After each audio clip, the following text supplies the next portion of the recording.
Star Wars Jedi Fallen Order, a game recently developed by EA and Respawn Entertainment. It is a difficult game that is hard to master, and not only is it extremely satisfying to get kills, but it also has some very unique combat elements that need to be learned. And today, I'm here to give you some essential tips to help you progress through the game.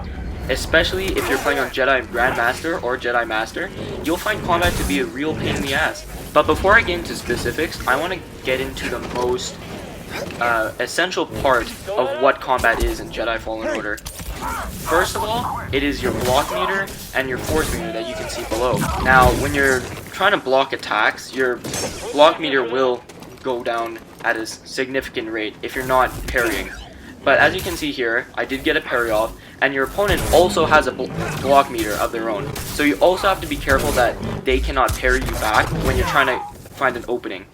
And before I get into our next topic, I would like to talk about force and how it can be used in combat. It is one of the easiest ways to get kills if you have your force meter up to the max. And with every hit, your force meter goes up. And when you try to do a special move such as like force push or force slow, it goes down significantly, and if you're doing any special heavy attack, it also goes down. In many instances when I was playing this game, I always found myself forgetting to use the force, so make sure it's properly utilized in a fight so you can get the upper hand.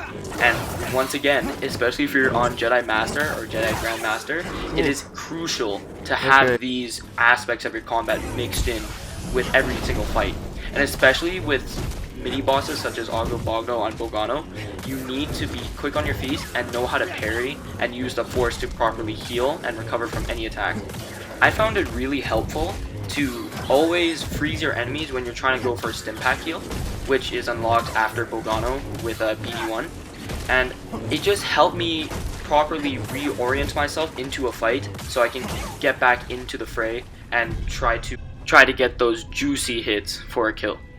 Now, the next topic I want to talk about is prioritizing enemies. So if you were to fight against a purge trooper and maybe say a couple stormtroopers, you're going to want to take out the stormtroopers first, because if you were in the middle of a fight with a purge trooper, and they obviously do a lot of damage, and it's quite hard to get your parries mixed in if you're focused on all the blaster bolts coming at you, you're going to want to first prioritize your focus on the enemies that you know aren't as strong, or even when you're fighting scout captains and a bunch of scouts as seen in the beginning of the video, you're going to want to prioritize those weaker enemies first in order to properly deal with the harder enemy that you need to take time parrying, blocking. Stop! And after you've worked so hard to defeat all the enemies from this guide, it is best to scan your enemies so you know what you're up against for your next fight. The tactical guide in the menu section after you scan your enemy will give you hints on how to most efficiently take down your foe.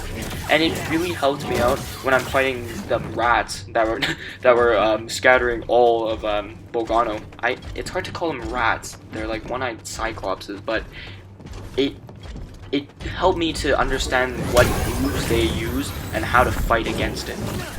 And as much as I hate being a hypocrite, despite the footage that is being shown here, please try to avoid spamming your rolling. That is also another amazing tip. It is great to use your mobility by just staying out of block and skipping around your opponent.